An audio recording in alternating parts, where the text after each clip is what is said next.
Mahirap umasa kung ano ka ba talaga para sa kanya. Yung tipong hindi mo na alam kung saan ka lulugar. Kasi ang alam mo minsan, mahal ka niya. Pero ang totoo, pinapasaya ka lang niya.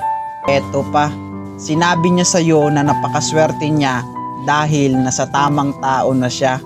Pero yung nagka-problema lang kayo, iniwan ka niya.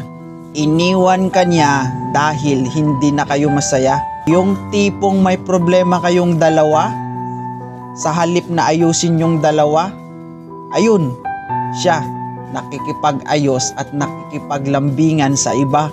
Sa halip na ayusin niya ang problema nyo, ang solusyon niya, walang iba kundi ang makikipagrelasyon sa iba. Makinig ka, kung ubos na ubos ka na, hayaan mo na. Kasi naniniwala ako sa kasabihan na ang tao kapag napagod, pwedeng magpahinga. Pero kapag ang tao naubos, nawawala na ng halaga para sa kanila yung mga taong minamahal nila. Kaya itigil mo na, hayaan mo na.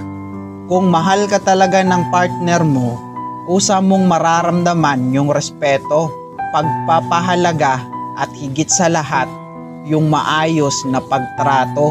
Hindi mo na kailangang humingi ng oras sa karelasyon mo.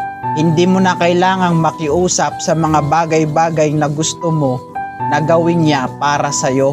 Dahil responsibilidad niya yon bilang karelasyon mo. Kung nakaabot ka sa punto ng video na to, makinig ka. Eto ang pinakamasakit pero totoo. Huwag mo nang antayin na magmumukha kang tanga sa kakahabol sa taong mahal mo. Huwag mo nang antayin na magmumukha kang tanga sa kakahabol sa taong hindi makita ang iyong halaga.